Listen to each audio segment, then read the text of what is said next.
The year was 304 AD, and the Roman Empire was burning not from flames, but from fear.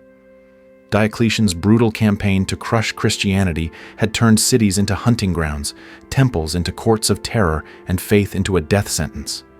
And in the middle of it all, in the cold streets of the Roman city of Augsburg, modern-day Germany, a woman walked barefoot, her wrists bound, flanked by armed imperial guards.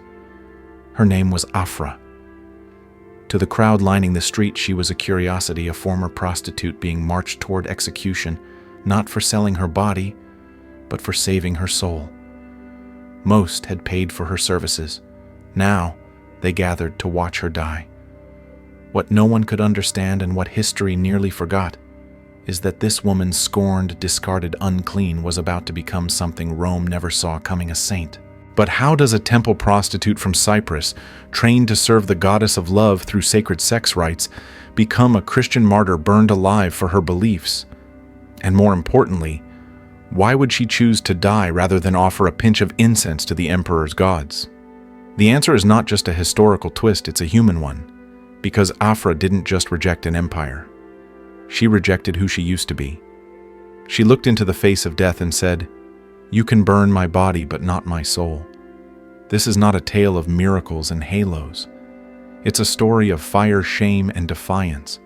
A story of a woman who had been used her entire life by religion, by men, by a world that saw her as a thing, not a person, until one quiet conversation in a brothel lit a flame that Rome couldn't extinguish.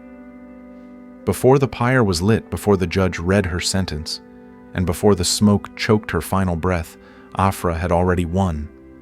Not by escaping death, but by claiming something no man could give her: dignity. And that's what terrified Rome the most.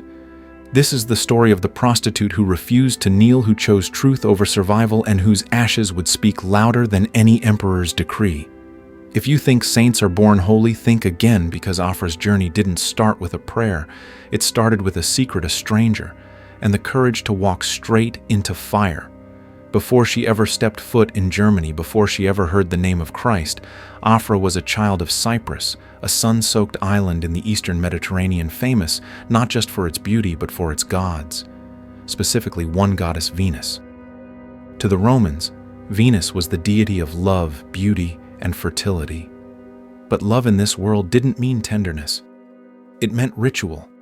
It meant sacrifice. And for girls like Afra, it meant that your body didn't belong to you, it belonged to the gods. She was what the ancients called a sacred servant. But don't let the poetry fool you. That title meant she was consecrated, likely from a young age, to perform sacred prostitution in the temple of Venus. Yes, prostitution, wrapped in divine language. Men came to the temple to pray, but they paid for more than just blessings. And Afra, trained to serve under the pretense of holiness, was taught that her worth was transactional, her soul expendable, and her purpose compliance.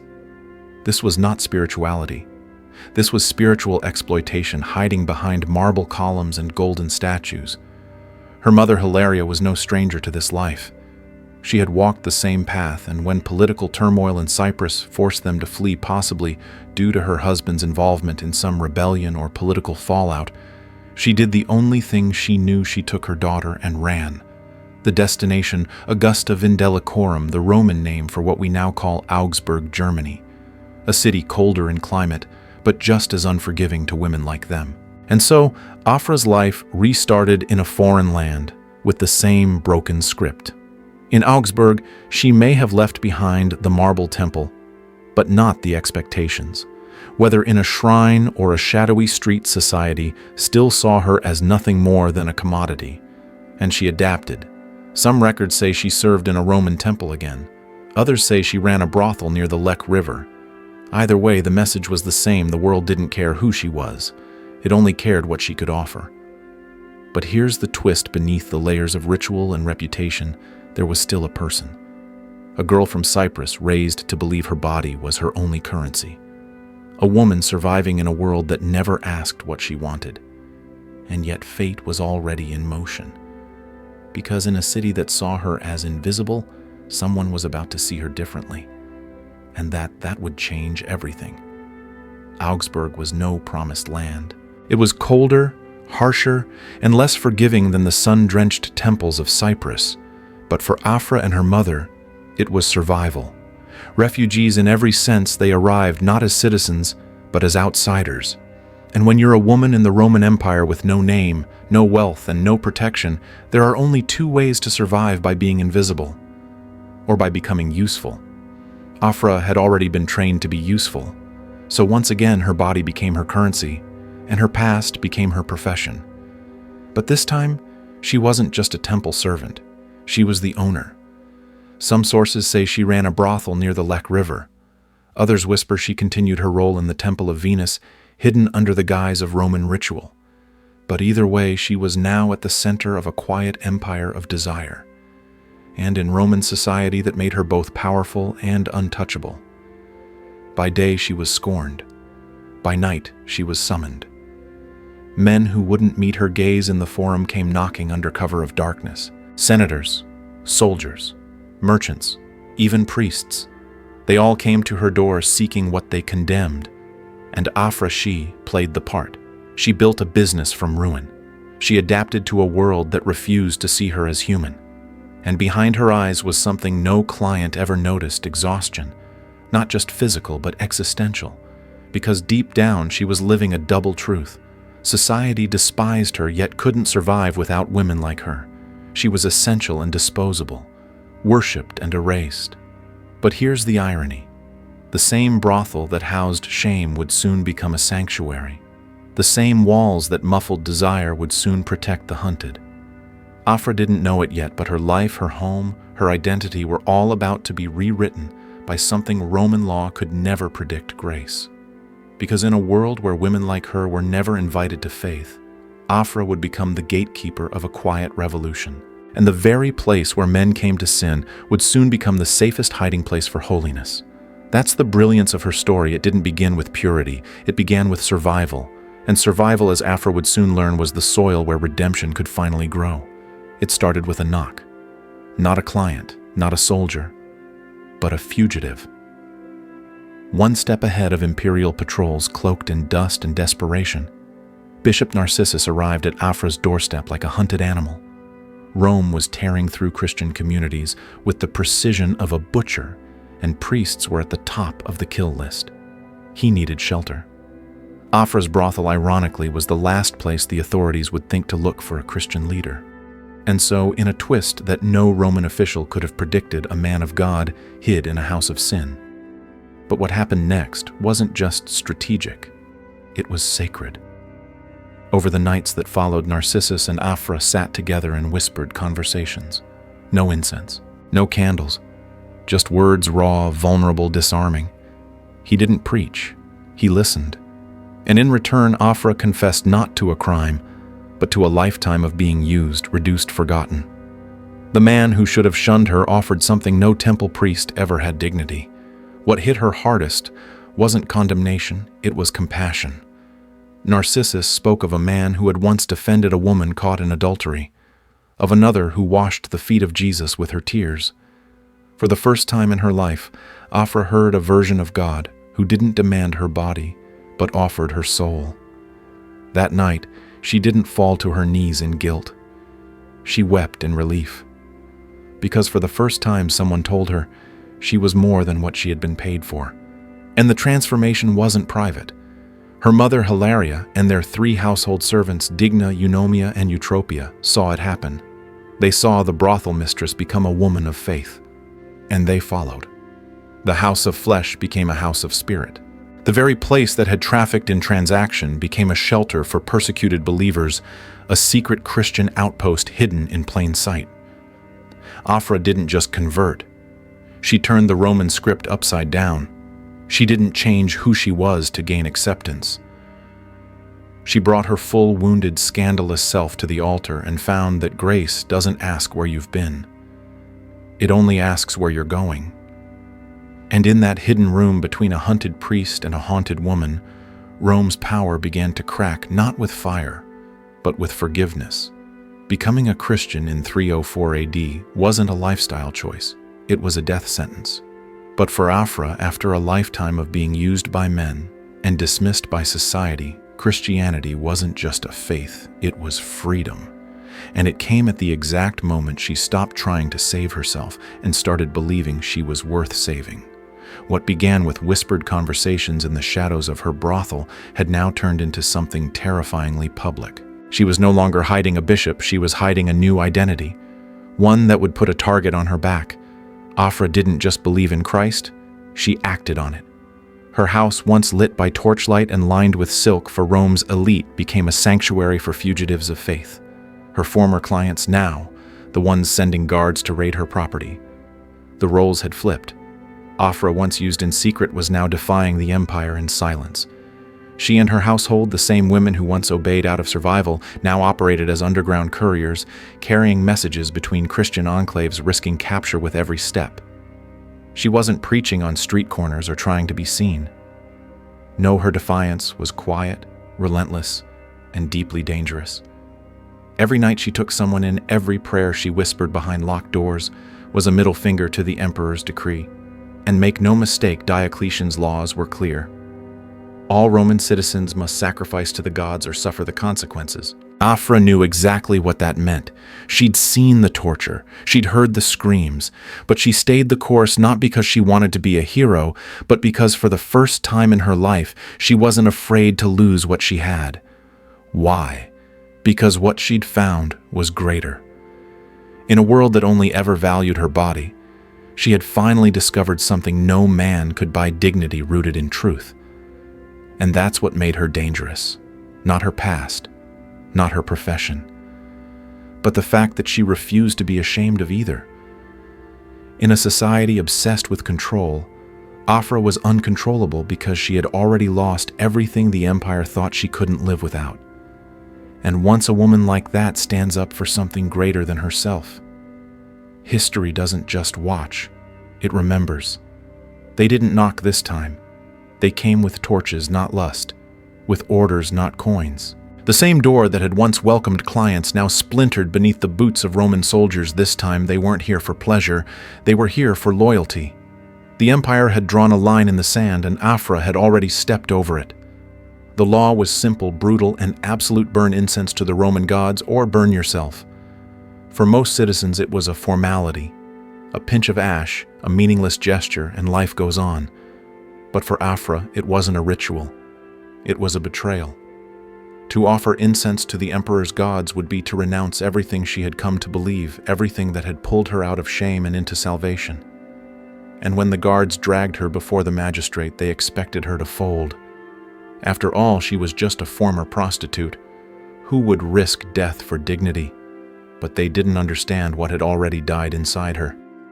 The old Afra, the woman trained to serve, to please, to survive, was gone. What stood in her place was someone terrifying to Rome, a woman with nothing left to lose and everything to stand for. When questioned about her past, she didn't hide it. She declared it. "I was a prostitute, but now I am a Christian, though unworthy of that name." The judge tried to reason with her, even pity her. "Sacrifice," he said, "and go back to your life. Even if it means returning to your profession, it is better than dying under torture." But Afra, calm and steady, replied with words that still echo across centuries, "I have already sinned enough when I did not know God. I will not sin now that I do." What followed wasn't justice. It was a message.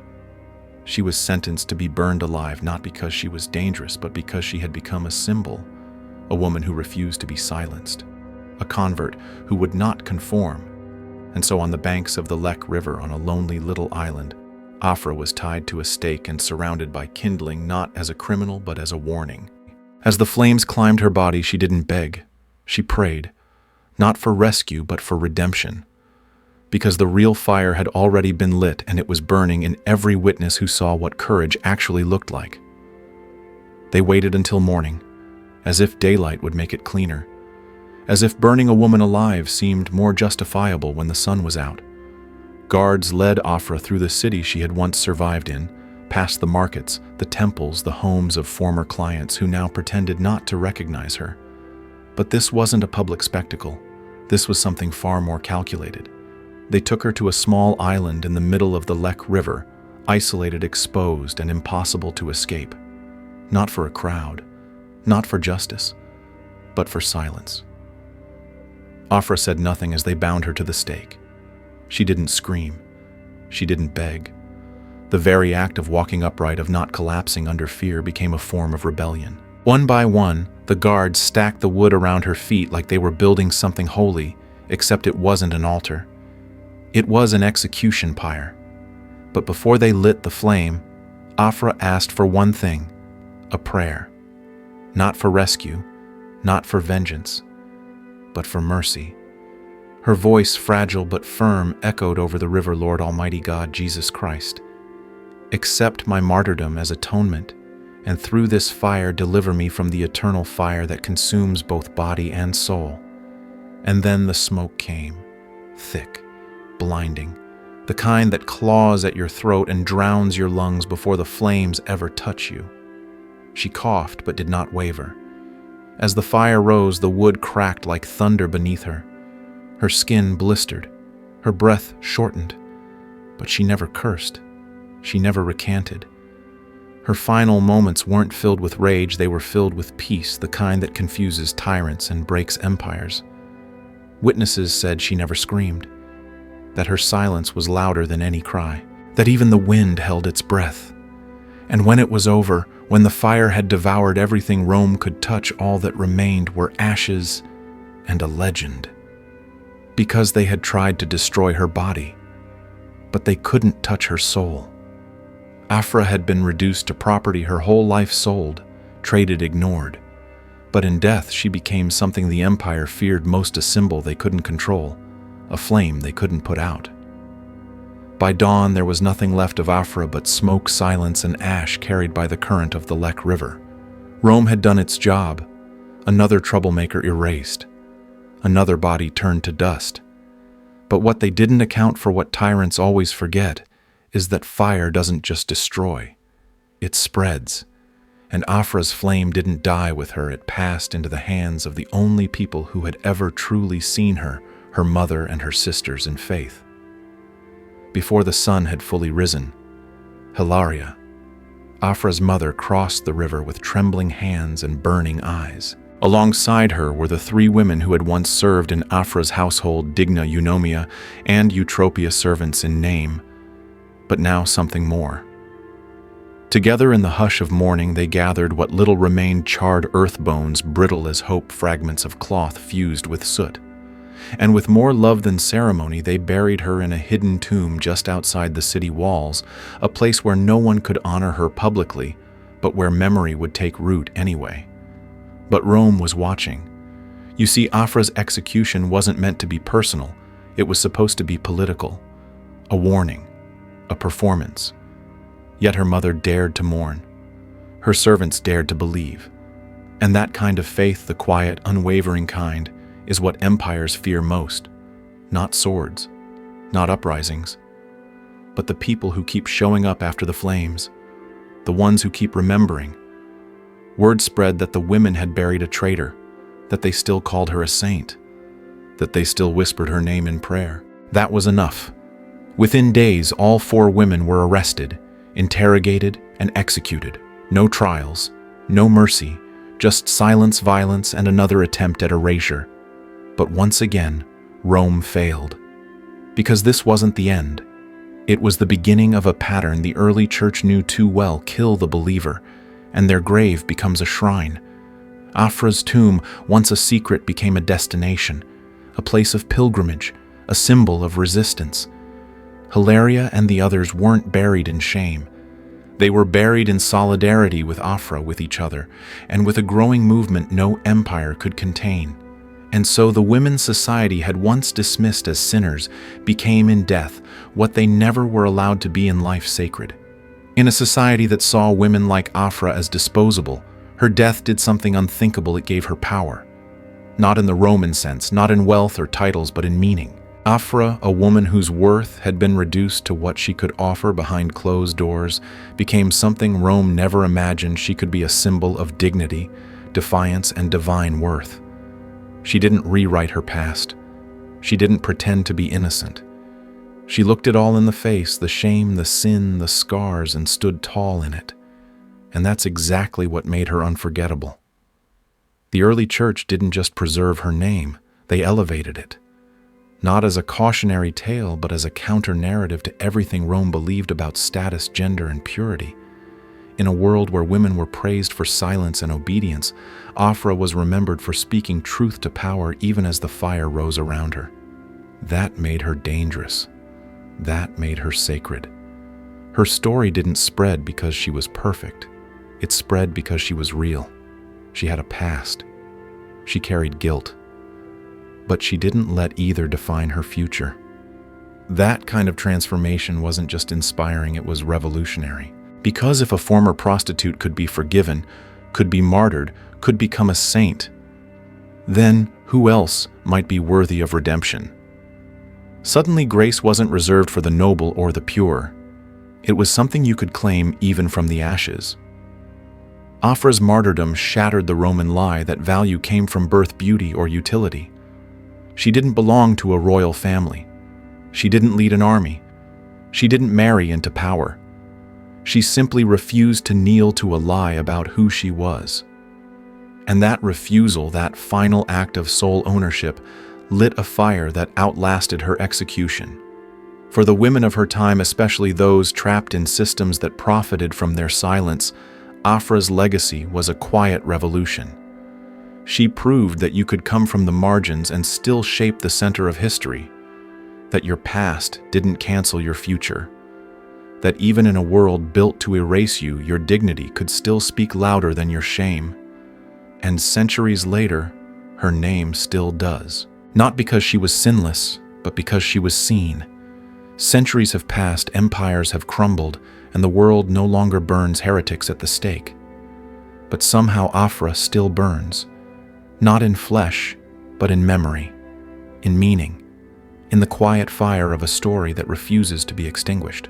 Because what Afra represents isn't just a moment in Roman history, it's a mirror to our own.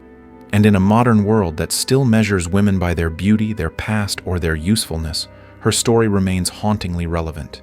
She didn't die a hero because she was flawless. She died a hero because she refused to be defined by the worst chapters of her life. That's the lesson the modern world needs most. You are not the sum of your mistakes. You are not disqualified from dignity because of where you came from, what you did to survive, or who society says you are. Afra's legacy isn't about sainthood, it's about self-worth. And in an age of cancel culture, shame spirals, and social media judgment, that message is more radical than ever. In 456 AD, a basilica was built over her tomb. Today, it still stands in Augsburg, Germany, where pilgrims gather every August to remember the woman Rome tried to erase. But her truest monument isn't in stone.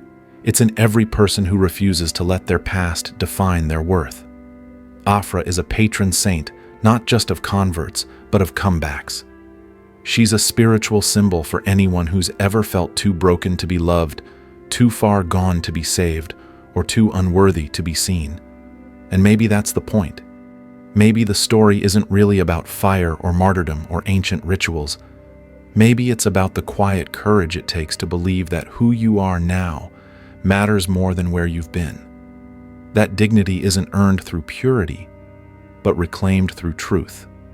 That even when the world writes you off, your story is still being written. So the next time you feel buried by shame, by regret, or by the weight of a life you didn't choose, remember Afra. Not because she died, but because she chose to live fully, fiercely, and faithfully, even when it cost her everything. And that kind of courage, it never goes out of style. If Afra's story moved you, if it made you think differently about faith, dignity, or redemption, don't keep that feeling to yourself. Drop a comment and let us know what part hit you the hardest. Save this video so you can revisit her legacy anytime you need strength.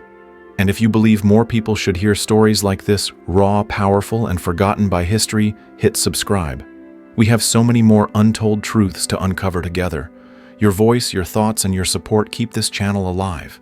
Be part of the conversation. Be part of the remembrance.